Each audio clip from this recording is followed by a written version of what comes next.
Good afternoon, ladies and gentlemen. It gives me great pleasure to welcome you all to the Art Institute this afternoon. I'm Madhavanti Ghosh, the Ohlsdorf Associate Curator of Indian, Southeast Asian, and Himalayan art here. As we begin today's program, please, if I may request you all to make sure that your mobile devices are silenced, okay? Today, we will explore one of the most iconic images of Indian art, the Nataraja icon, the depiction of the Hindu god Shiva as Lord of the Dance. Through Shiva's cosmic dance of destruction, he controls the rhythm of the universe, and particularly life and death. The iconic nature of this medieval Nataraj bronze is not incidental. The exceptional craftsmanship is the culmination of a deep, centuries-old tradition of metalworking prowess in southern India, which we will hear more about this afternoon. Now, it's my distinct pleasure to introduce our speaker for today's program, Professor Sharada Srinivasan, an old friend and colleague from our student days, who is here today from the National Institute of Advanced Studies in Bengaluru, India. Sharada is a graduate from the renowned IIT Bombay and then completed her PhD from the Institute of Archaeology at University College London. She has made pioneering contributions in the scientific study of art, archaeology, and especially archaeometallurgy, and was elected International Honorary Member of the American Academy of Arts and Sciences in 2021 in the field of archaeology. Dr. Srinivasan is a Fellow of the Royal Asiatic Society of Great Britain and Ireland, the World Academy of Arts and Sciences, and has received multiple research awards, including the Indian National Academy of Engineering Women Engineer of the Year Award in 2021. In 2019, she received the prestigious Padma Shri Award from the Government of India for her contributions in the field of archaeology. So, ladies and gentlemen, let's give a very, very warm welcome to Dr. Sharada Srinivasan as she discusses the Nataraj bronze, art and science of the dance of Shiva.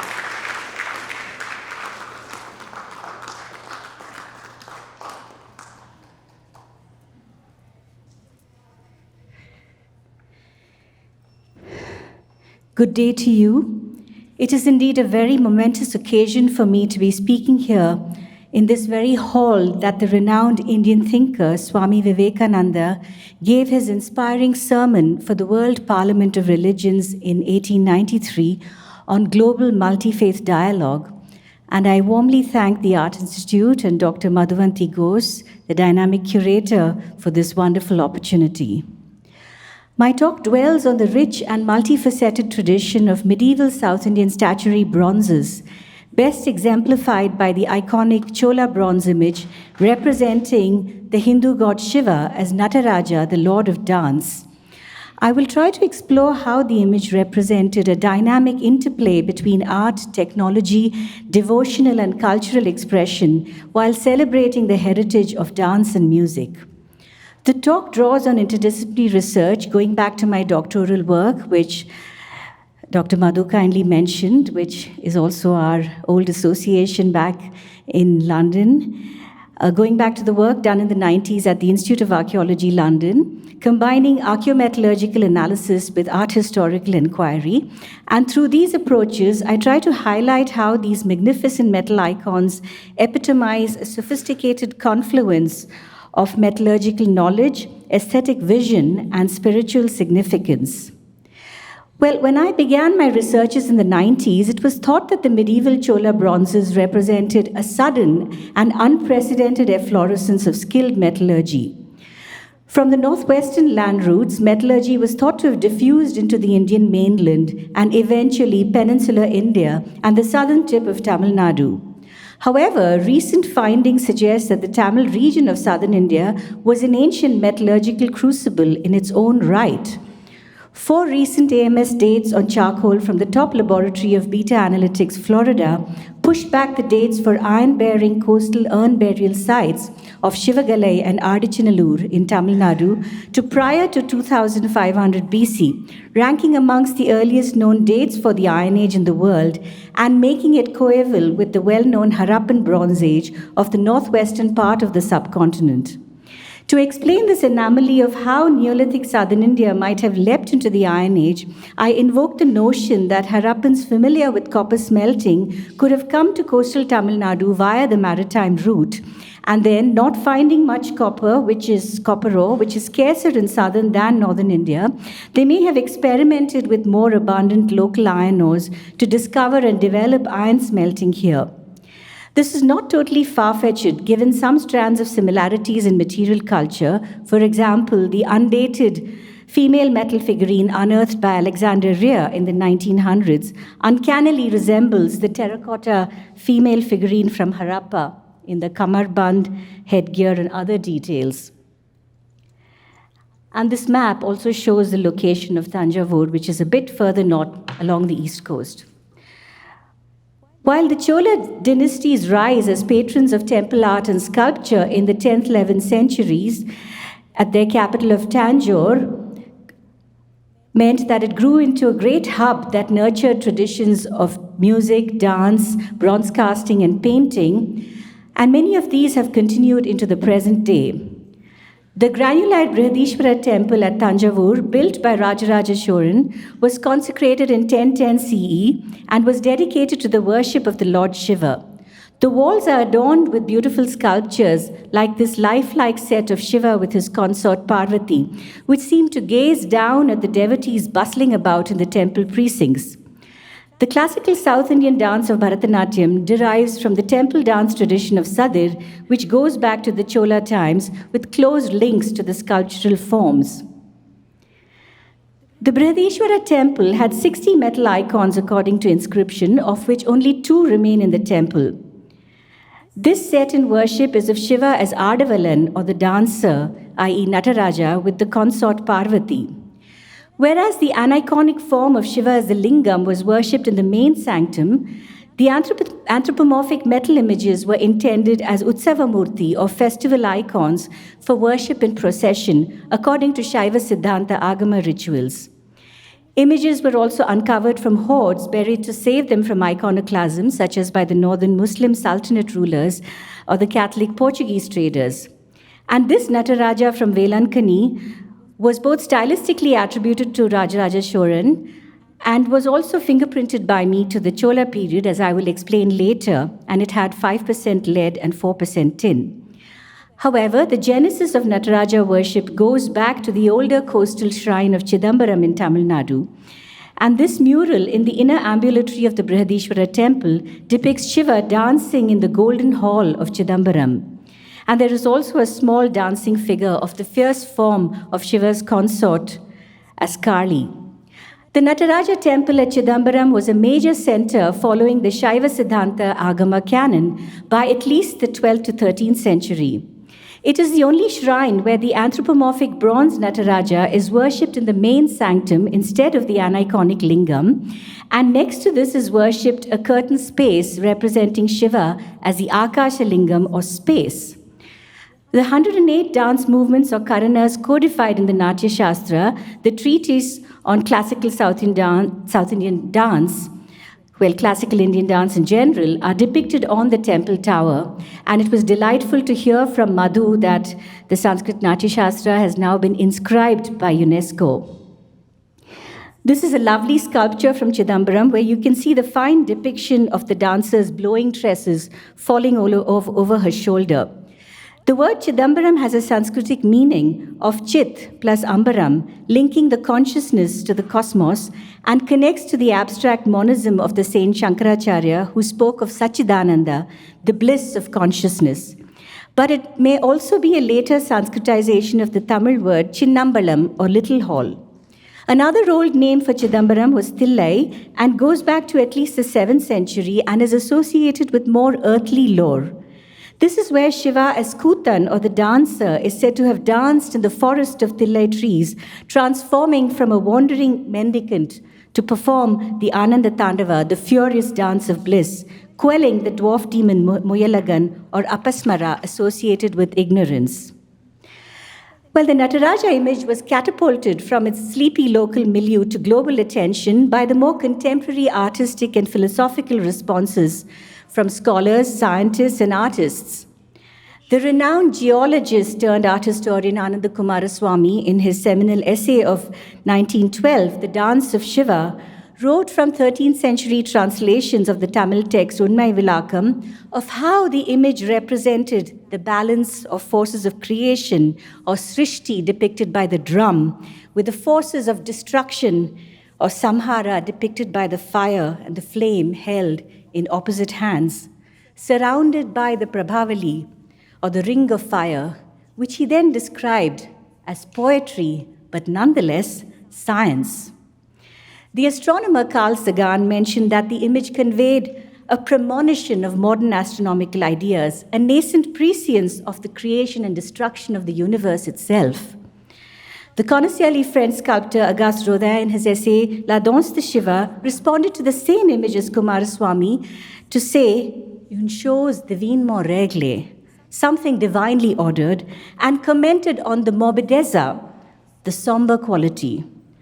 Quantum physicist turned popular writer Fritjof Capra, in The Tao of Physics, headily compared the metaphor of Shiva's dance with the dance of subatomic particles. And a Shiva Nataraja statue was gifted by the Government of India to the CERN Cosmic Lab. Well, the notion of Ananda Tandava, encapsulated by the Nataraja, is literally translated as the furious dance of bliss. And you can see the idea best captured here in this Nataraja from Kankoda Vanithavam, beautifully balancing equanimity and equipoise at the center with the dynamic centripetal forces suggested by the Prabhavali, or the ring of fire.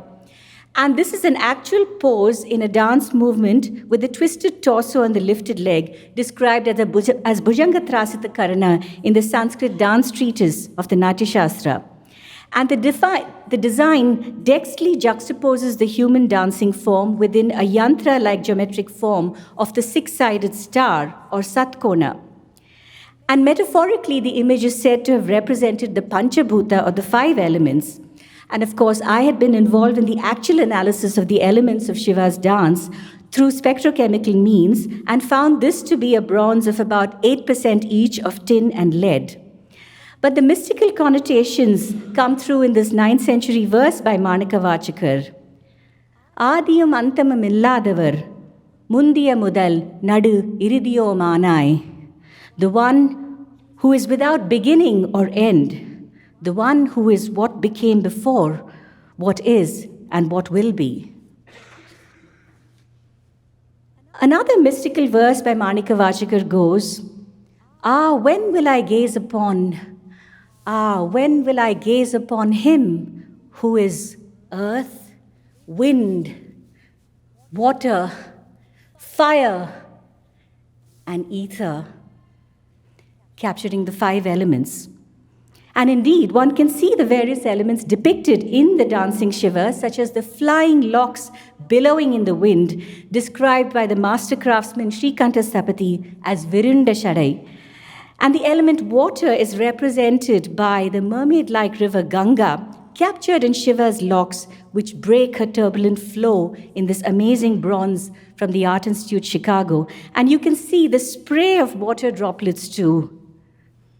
And the element ether is represented by the crescent moon in the head, and earth by the creatures like the writhing snake, which is held by the demon in his hand underfoot. His twisted locks, as they beat against each other with increasing speed, the water of the holy rivers breaking into spray. So sang Umapati of Chidambaram in the 12th century. The casting of metal icons by the age-old processes is still followed in Swamimalai in Thanjavur district by traditional sthapatis, or icon makers.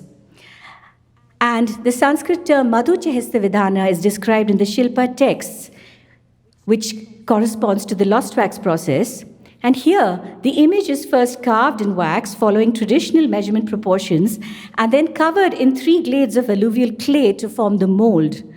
The mold is then heated using cow dung cakes as fuel so that the wax melts out and is expelled, and then the metal or alloy is poured into the mold, which solidifies into the metal image. And Radhakrishna Sthapati of Swami Malai, when carving the wax model of the Nataraja, showed me the use of the palm leaf or the odiole in making the measurements like a measurement tape. Following the lover-beloved model of Bhakti poetry, the 9th century mystic Tamil woman poet saint Andal, a devotee of Shiva, made a metaphorical allusion to the lost wax casting process in the Nachiyar Tirumori. உள்ளையுள்ள மெழுகு உருக்கி வெங்கலமூற்ற வழி செய்வது போல் மழையே உனக்கு. May it rain on you, my Lord Vishnu. May it rain on you, my Lord Vishnu, like the wax, meligu, that melts out of the ulla, the mold, to make way for the molten vengalam or bronze. It is a spectacular experience to watch the open casting of molten metal into the molds buried in the sand, and after breaking the mold, a fair amount of post-cast tooling is done these days to retrieve the icon, and the runners that were added to distribute metal to the limbs are cut off, as seen in this cast Nataraja image. And interestingly, these terms, which are used in Andal's verse in a metallurgical come metaphorical context, are also there in the popular lexicon, such as urukku. And incidentally, the legendary South Indian steel made by crucible carburization of low-carbon wrought iron to get high-carbon steel of about 1.5% carbon, which was called woods and was traded extensively in the medieval period to West Asia and so on to make the fabled Damascus swords. This term woods was actually a corruption of the word ukku for steel in South Indian languages, which ultimately goes back to this word urukku in Tamil, to make molten. Now, South Indian images are deities and hence rarely inscribed, but dated by association with inscriptions or stone sculpture. This makes it relevant to look for metallurgical markers to help in discriminating bronzes made into the present day due to such continuing traditions. For example, this is a famous set of Shiva in his pastoral form of Rishabhavahana, which was dated in association with an inscription in the Shvetaranyeshwara temple that mentions the donation of a bronze in the time of Rajaraja. The link between metal and stone forms can also be seen in the depiction of Shiva as Ardhanarishwara, with the male and female principles of Shiva and Shakti conjoined. And also seen is his vehicle, or his or her vehicle, the bull Nandi, in the stone image from the Nageshwara temple. While Chola bronzes are mainly solid cast for reasons of auspicion as they represent deities, a Chola inscription mentions that the main deity was Ghanamaga, or solid, and the bull, or the Rishabha, his vehicle Nandi, who usually accompanied Shiva, was Chaitya, or hollow. So it seems that the less important ancillaries to the image, like the bull, could be hollow cast. And we see here an example showing that the bull was hollow cast from Tandan Totem. And here, the model would have been made of a thin layer of wax which was applied on a clay core, and sometimes, because these are not as sturdy as the solid images, they are more damaged. And one could perhaps try to date such a core using thermoluminescence dating, but for solid images, the metallurgical profiling is the only way to characterize and classify them. And the radiograph of a 7th century Pallava bronze confirmed the solid casting process, and the unfinished image here to the far right confirms the pouring practice from the rear of the image, which leaves the marks of the sprue. So the only means of attempting technical art historical studies was by profiling the metal content, and for this, representative bronze icons from Victoria and Albert Museum, Government Museum Chennai, and British Museum London were studied. Bulk compositional analysis was done by inductively coupled plasma optical emission spectroscopy on drillings in solution at Royal Holloway and Bedford College, and major, minor, and trace elements were analyzed for 18 elements. Although in colloquial usage, the icons are referred to as panchaloha or five-metalled icons, in actual fact, 80% were intentional alloys of copper, tin, and lead, i.e. leaded bronze, and the rest were intentional alloys of copper, zinc, and some lead, i.e. leaded brass.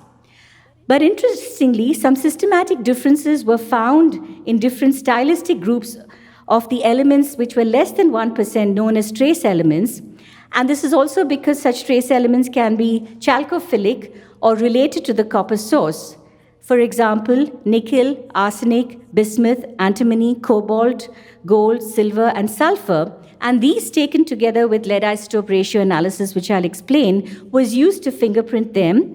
And then the images were classified under the most prominent dynasties of the time, such as pre-Pallava and Andhra, prior to 600 CE, Pallava 600 to 875, Vijayalaya or Imperial Chola 850 to 1070, early Chalukya Chola 1070 to 1125 CE, later Chalukya Chola 1125 to 1279 CE, later Pandyan 1279 to 1336 CE, Vijayanagara and early Nayaka 1336 to 1565 CE, and later Nayaka and Maratha of about 1565 to 1800 CE. Well, if one were to keep alloying copper to tin, it becomes more and more brittle in the as-cast state. And that's also why lead had to be alloyed to bronze to make it more castable. For example, an as-cast Southeast Asian bronze with 22% tin has broken limbs. And an as-cast 19% binary tin bronze shows the formation of the bluish network of alpha plus delta eutectoid, which actually embrittles the bronze. However, at a composition of about 23% tin, a pure beta intermetallic compound phase of 22.9% tin forms at high temperatures of about 600 to 750 degrees centigrade. And this intermetallic beta phase compound is highly forgeable at high temperatures. And when it is rapidly cooled in water or quenched, the beta phase is retained as needle-like martensite, which gives interesting properties of ductility, reduced brittleness, and tonality to bronze. And it is really interesting that already by the Iron Age or megalithic period in Tamil Nadu, such skilled alloys of very finely forged vessels are seen from Adichanallur, showing the retention of the quenched beta martensite at this composition close to pure beta phase of around 23% tin. While the South Indian bronzes were the as-cast South Indian bronzes were sensibly leaded, low tin bronzes, where the tin remained below about 15% within the range of the alpha solid solution to prevent embrittlement. The use of such high tin bronze continued into the Chola period, as seen in this Chola platter, and even in the present day for specific functional properties for making highly forged vessels. So the choice of the alloy was not accidental, but well thought out. Now, these traditions also survived amongst the traditional bronzesmiths or kamalar in Kerala, as seen in vessels that I observed being made in Palakkad going back to 1990, known as Ottupatram, where I first visited also with my husband Digvijay. And the ingot of beta bronze of 23% tin was first annealed, and here he's using bag bellows, and then it is hot forged in this high temperature range of formation of beta phase of about 650 to 750 degrees in numerous cycles of forging and annealing, and then quenched to retain the beta phase, quenched in water, and then the polishing is done to remove the blackened quenched skin to reveal the golden luster of this bronze. And as you can see, the modern vessel has exactly a similar microstructure to the ancient Tamil examples, with the retention of the needle-like beta phase, confirming that they were made by the same process. And recent excavations at the urn burial site of Adichanallur and Shivagalai yielded further examples that the author studied by portable XRF analysis from context carbon dated by AMS to about 1200 to 1300 BC, and these rank amongst the earliest known examples in the world of beta bronze. And this is such a vessel of 23% height in bronze, investigated by portable XRF bias from Shivagalai. And you can see the similarities with the finely turned pottery. So this is just to point out that there was already a sophisticated metallurgical tradition. So these bronzes this tradition did not emerge in a vacuum, as it were. Now, speaking of the Kamalar, although the bulk of the Chola land grants went to the Brahmins in, of course, what was a more feudal milieu in the past, the grants made to artisans are also recorded and are quite significant. For example, an inscription from Adithurai, the temple built by the 10th century Dowager Queen Sembian Mahadevi, mentions the artisan communities, including bronze workers, the Kamala. And this remarkable queen was one of the most outstanding patrons of temple architecture, Nataraja images, and patronized a lot of the bronze casters as well. And she was so renowned that a town was named after her, Sembian Mahadevi. Deified images of her were taken out in procession on her natal star, while an inscription of Rajendra I mentions offerings to her image. And Ananda Kumara Swami suggested that the Devi in the Freer Gallery of Art represented such a processional image of hers, and it is a very beautiful bronze. And at the Kailasanatha Swamin temple that she built at the town of Sembian Mahadevi is a Sannati, or a standalone shrine where she is the main image. At the Adithurai temple, we also see her connoisseurly works, such as the Nataraja sculptures, and this bronze, which was very movingly clad in a very simple ascetic attire, including the Rudraksha Mala, because ultimately it's the ascetic nature of Shiva who also moved a lot of the devotees, including her own husband, Gandharaditya, who actually starved himself to death as a devotee of Shiva. And we also see a very beautifully and sensitively modeled image of Pichadevar, or Shiva as a mendicant, seen with the parasol. And this was before he danced the Ananda Tandava, according to legend, as I had explained. And the Uma Maheshwara temple in Koneri Rajapuram was built by Queen Sembian Mahadevi after the passing of her husband Gandharaditya Chola in 958 CE. And he was a poet who fasted unto death as a devotee of Shiva. There is also a commemorative plaque to her late husband, while an inscription mentions that a garden was established by her in her husband's memory, the Gandharaditam. Hence, we also see an extraordinary early example of memorialization through her patronage, perhaps a rare example of a male muse in art. And an example of portraiture is also seen at the Kailasanatha Swamin temple in the town of Sembian Mahadevi, where a set of processional images of Shiva and Parvati are found, along with a bronze of the queen, which is prominently flanking this, where she's depicted as a devotee. Coming back to the archaeometallurgical investigations, lead isotope ratio analysis can be useful in discriminating between artifacts based on the provenance of lead, because the ratio of lead isotopes in leaded artifacts can vary discretely according to the sources of lead, providing for clusters of similarly processed artifacts. So this was undertaken for 60 selected images sampled by me by thermal ionization mass spectroscopy at the Oxford Research Laboratory for Art and Archaeology.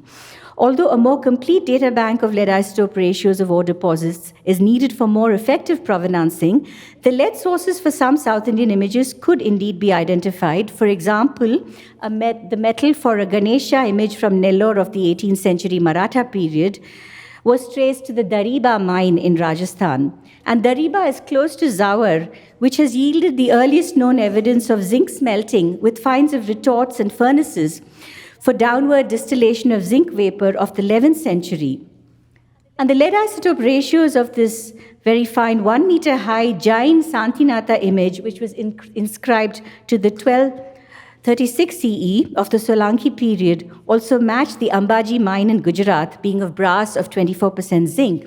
And this represents one of the Tirthankaras, or the pathfinders of the Jain monastic religion, or monastic faith. The lead isotope ratios of a Buddha from Kanchipuram in Tamil Nadu were also fingerprinted to the 13th century and matched the same Ambaji mine, and was brass of 21% zinc, indicating that Ambaji was a source of Western and Southern Indian brass.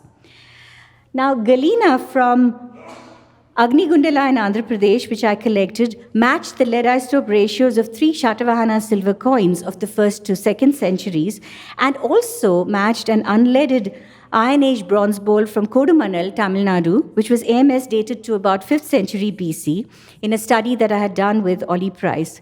And this is significant because it also confirms that South Indian metals were also exploited in antiquity, though that is generally not more widely recognized.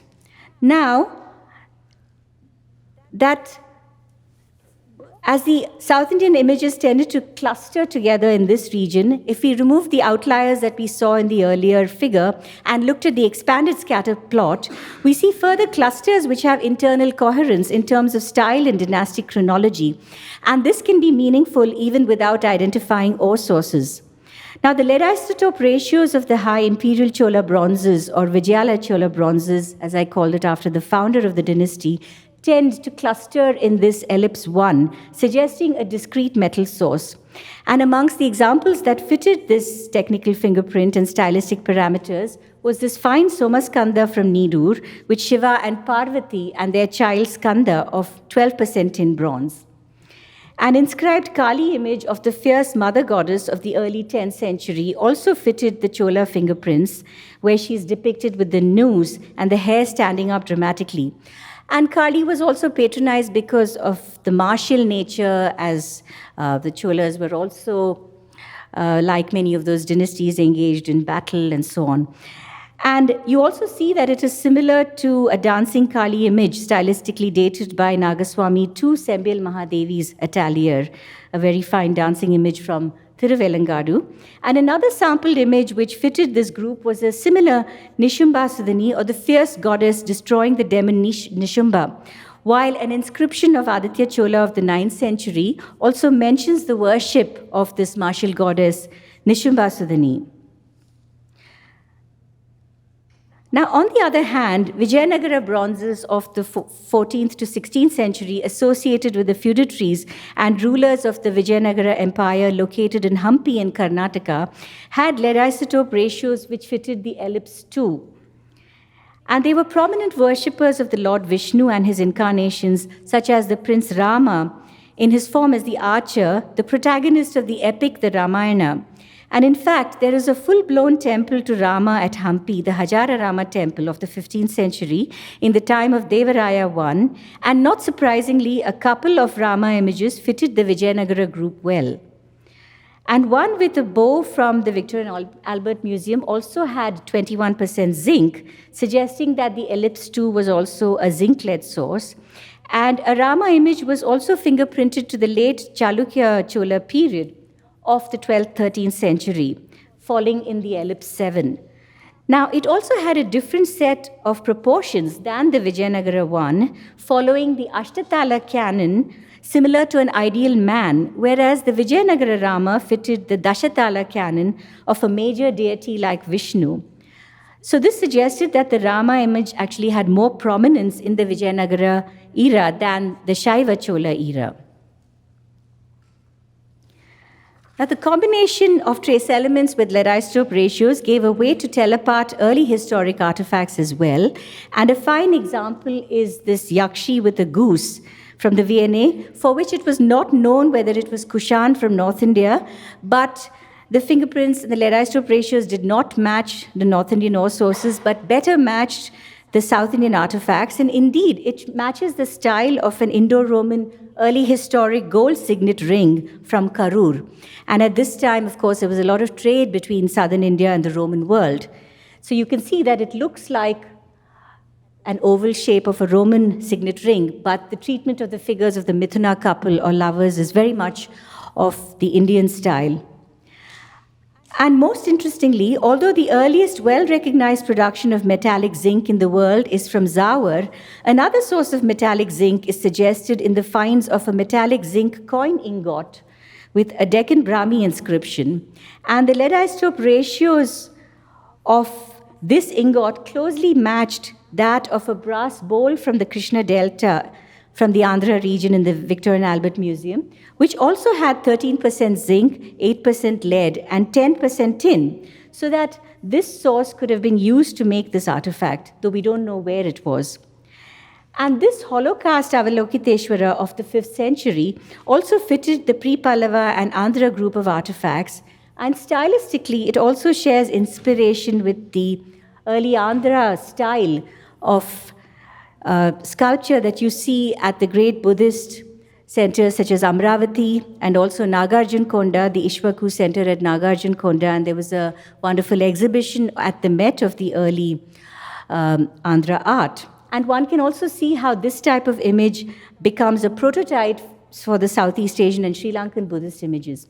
And also there was a heightened bronze coining got of the Vishnu Kundan period, which also fitted the early historic group. So it shows that this plastic alloy was also used to make coinage at that time, and that's quite a unique find as well.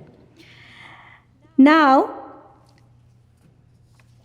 the Cholas, of course, had a presence in southern Karnataka as well, and through my analysis and the archaeometallurgical fieldwork, I found that there were old workings and slags which do show evidence of mining in antiquity in southern India, even though these are modest reserves when compared to northern India. So it's not true that South India had, no base metal deposits which could have been exploited in antiquity, and there were some, though of course they were not very substantial when you compared with northern India, of course. But for example, this is an old working in Ingaldal in Karnataka, and I found that there were slags with associated early historic Shatavahana pottery. And this particular Ingaldal mine had also been carbon dated to the 1st, 2nd century, coinciding with the Shatavahana period. And then I also undertook EPMA and microstructural analysis of slags or metallurgical debris from copper smelting, which were found in North Karnataka in the area of Tintini, which was close to the Vijayanagara capital of Hampi. And these copper slags were found to have a nickel-cobalt ratio, which corresponded very closely to those found in the Vijayanagara bronzes. So it's possible that these copper slags were used in the smelting of copper for the Vijayanagara bronzes. Now, the Cholas also had a presence, as I said, in southern Karnataka, and Kuppuram mentioned that the imperial Cholas of Karnataka levied taxes on iron and gold mining. And interestingly, I found some slags from coarse smelting of copper and tin ores from Kalyadi in Karnataka with about 7% tin bronze remnants that you can see here, which is quite an exceptional finding. And these also have a lot of metallic iron in them, indicating that the copper and tin ores were coarse smelted at very high temperatures. And as I also reported in Marg, the nickel-cobalt ratios of these slags actually also mentioned the high Chola group of around 3. And the level of tin noted in the high Chola bronzes also averaged about 7%, so that this could have actually been a possible source for the Chola bronzes as well. And this is just to show some of the ratios that we did for the different groups of bronzes, which could be used as a diagnostic. Now, although the Cholas were a zealous Shiva dynasty, Buddhism was also patronized by Rajaraja Cholan, with the setting up of a Buddhist vihara at Nagapattinam for the Southeast Asian Sri Vijayan kings from the region of the Malay archipelago. However, since Buddhism was much more prevalent in Sri Lanka, the South Indian Buddhist bronzes are often confused with Sri Lankan. But the technical fingerprinting exercise gave a possible means of discriminating between Buddhist bronzes of Tamil Nadu and Sri Lanka. This splendid Buddhist bronze with the fly whisk bearers and parasols fitted the high Chola group. And this gilt Buddha image also fitted fingerprints of the Tamil region for the late Chola period, suggesting that it is from Nagapattinam. And its robe falls on both sides, as in the life-size spectacular Sultanganj Buddha from Bihar, the largest known Holocaust image. Indeed, the smoother style of his robe helps to distinguish it from Sri Lankan gilt images, which have more of a folded robe. And other gilt images from southern India include a fine set in Kadri in Karnataka of the 10th century in worship. It is notable, too, that the Nagapattinam Buddha had only about 1% lead, as the more amount of lead, of the low-melting lead, would actually interfere with the process of mercury gilding, which is done by applying a mercury gold amalgam, which is then burnished so that the mercury sublimates, leaving the gold. Interestingly, the gilt Nagapattinam Buddha and the spectacular life-size gilt Buddhist image of the goddess Tara from the British Museum had very similar lead isotope ratios. And this may reinforce the connections with Nagapattinam in Tamil Nadu. While the style of this beautiful Tara, found off the seacoast of Batticaloa in Tamil-dominated eastern Sri Lanka, is perhaps more compatible with the Chola female renditions of the Bhanga or the hip flexion. Interestingly, I found that analyzed Sri Lankan bronzes, as reported by von Schroeder, had significant traces of iron, which may be due to their use of the iron-rich copper magnetite deposit in Siruvilla, whereas South Indian and Chola images that I analyzed had very little iron, suggesting that Siruvilla was less likely to have been their source. And this contradicts the conjecture of the art historian Professor Vidya Deheja that Siruvilla in Sri Lanka could have been a source for South Indian and Chola copper. While she attempted to correlate cobalt-nickel ratios in just a handful of Chola objects studied by her with the ore from Siruvilla, a similar ratio was also found by me in South Indian slags from Kalyadi in Karnataka, and trace element correlations were also made with the smelted slag, which is more meaningful than with the ore. So that I would say that her preliminary observations seem less convincing. Of course, she's a wonderful art historian, but I think that her archaeometallurgical understanding is a bit rudimentary in that sense. Anyway, from the metallurgical profile, it was possible to distinguish Chola bronzes from Pallava ones, the remarkable dynasty who preceded the Cholas. The Pallavas were known for the 7th century monolithic shrines at Mamallapuram and contributed to the Southeast Asian script and formative art historical styles. Similar Pallava objects that fitted this group include an inscribed Pallava copper plate and a delicate Pallava Somaskanda of seated Shiva and Parvati. But a majorly thrilling finding from the technical fingerprinting was that the Nataraja bronze, with the leg extended in the Bhujanga Trasita Karana, may have already been cast by the Pallava period, predating the Chola period. And this is an image in the British Museum that I had fingerprinted to the Pallava period, which earlier had been classified as Chola.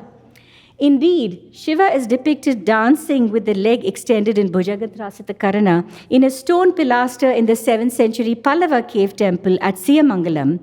And here, interestingly, the depiction also relates to the name itself of the Karana, Bhujangatrasita. Bhujangatrasita can be interpreted in two ways. It can also be because Bhujanga refers to the shoulder, so it is the twisted torso. But Bhujanga also refers to a snake. And here you see the snake, which is just below the foot. So it is the Karana of recoiling from the serpent. And that's what it literally means, Bhujangatrasita. Indeed, on closer examination, the fingerprinted Pallava Nataraja from the British Museum follows more closely the Pallava style with the looped sashes seen in stone sculpture from the Pallava Kailasanatha temple in Kanchipuram. And the forward-facing dwarf is also seen in a Pallava Natesha image from Kuram in Government Museum, Chennai, which was found along with a copper plate inscription and depicts Shiva dancing in the Urdhva Janu, or needle-like pose.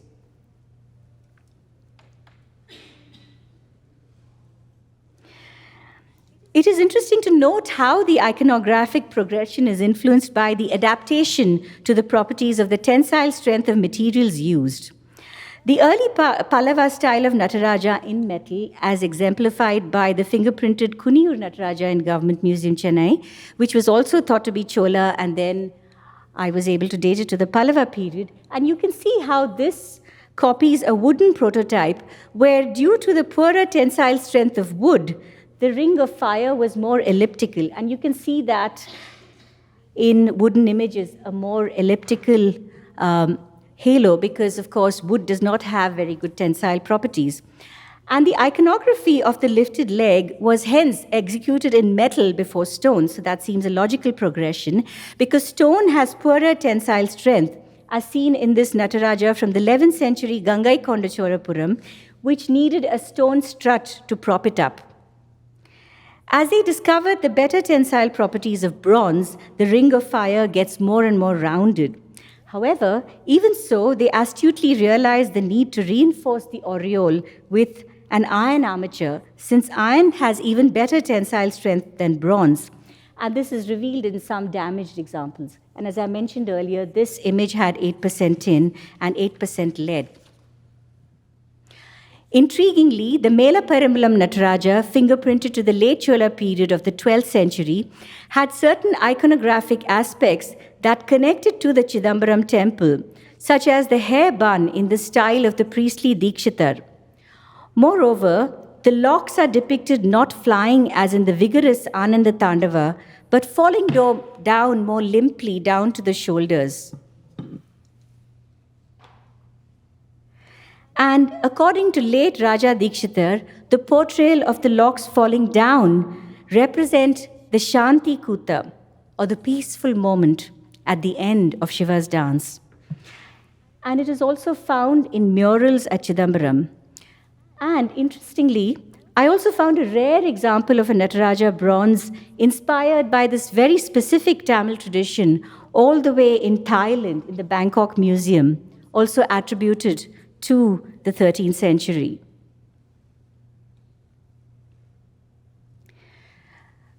Well, the archaeometallurgical dating of the Nataraja bronze to the Pallava period of the 6th to 9th centuries coincides with the emergence of devotional poetry and the music of saints such as Appar in the 7th century, who sang of the sweet golden foot, which also conjures up images of a freshly polished bronze.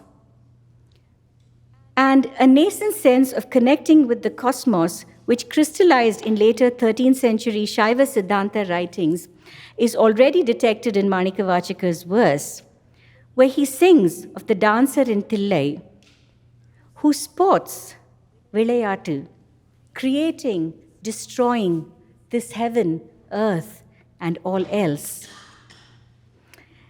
And although the bronzes were intensely and beautifully visualized, there is also a dimension which is beyond vision that both the icons and the poetry conveyed. He revealed his tender foot like a tender flower, entered my agam, caused me to dance, sings Manikavachakar. And the Lord of the little chamber will fill me with sky, nilavu, and make me be, sang Appar in the 7th century. So it is indeed a very profound vision which links the rhythms of the human and the cosmic and the otherworldly, the inner space and the outer space through this glorious medium of dance. And it is also a vision where molten bronze congeals into this wondrous form that melts the hearts of the devotees. And there is a beautiful line from the Tiruvachakam of Manikavachakar, which was sung by the great composer Ilayaraja, which goes, Uva tulla kalandunarvai urukum vellai karunai nai.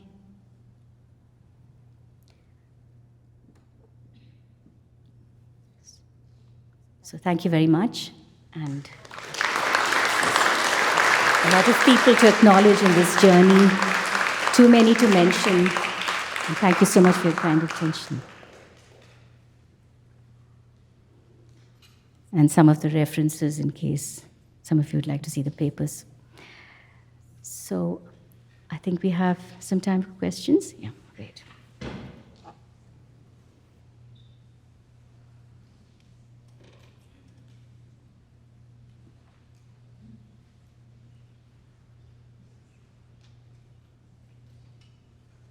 Thank you very much. Can you translate the last song that you sang?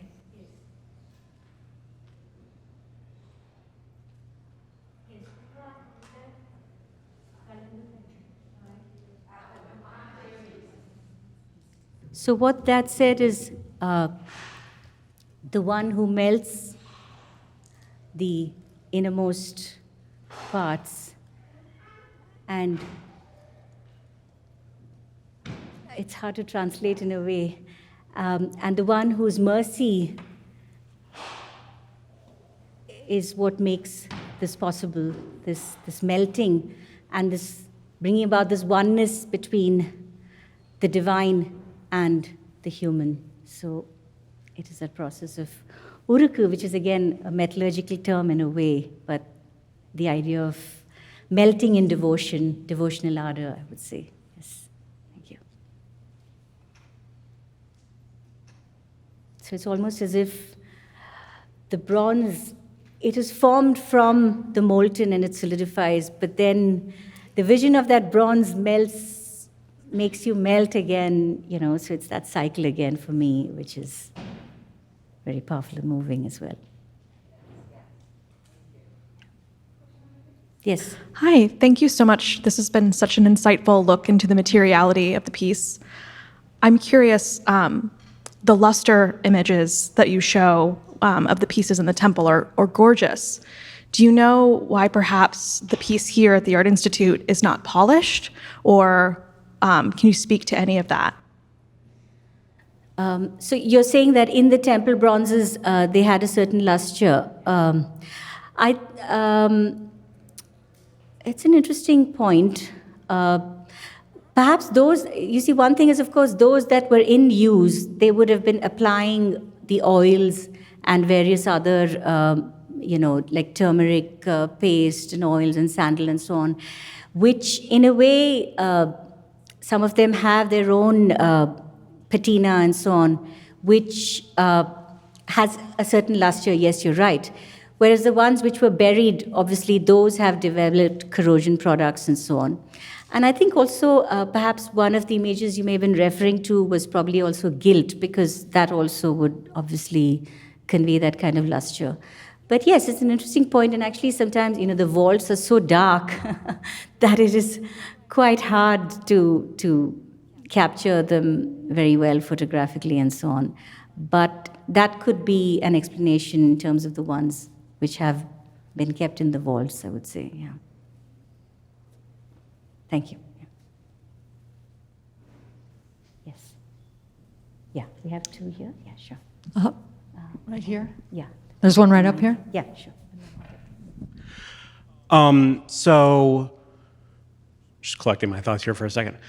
Do we have an idea of how the temple images were disposed of once the temple had gone defunct or something like that? And specifically, do we have an idea if any of the more modern bronzes were actually recast out of older images? Yeah. Well, actually, yes, that's a good point, because according to the agamas, if an image was actually damaged, then they did tend to replace it with a new one, because a damaged image was not seen as being invested with that kind of divinity and so on.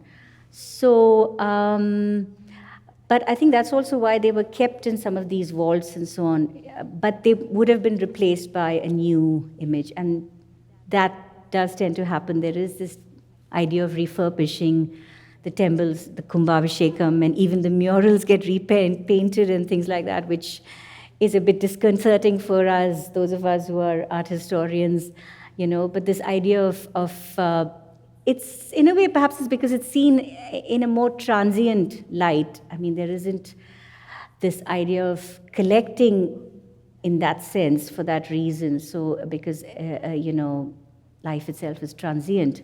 So the refurbishing and the Kumbhabhishekam is actually quite important to, would you say, Madhu? Would you like to add to that?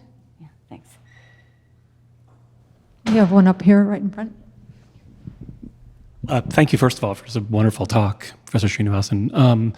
I was really intrigued by the both the mobility of material and the mobility of objects, and I guess there were two separate things. I mean, on the one hand, there was the movement of from the mining sites in the northwest, from Gujarat and from Rajasthan, and question about that is, I mean, having discovered this, is there more? And do we have any? Is there any other sort of corroborative evidence about the movement of raw materials over would have been massive distances and across political frontiers, on the one hand, and then if I understood the Lankan images, particularly the beautiful and very famous Tara image.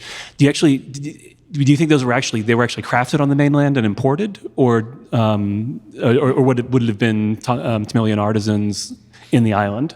Yeah. So to answer your second question first, yes, so that was quite, in a way, I suppose, a surprising finding because, it does point to these connections. And mind you, that image, I did remember talking to Douglas Barrett about it, and he said that image was never found on the Sri Lankan mainland. It was actually dredged from the sea, from a shipwreck. So that also suggests that it might likely have been moving, across the sea route. So, and he himself also felt that it had more prospects of being Tamil because of the style. So but of course, it's something which it's hinted in that direction, but probably needs more work to really,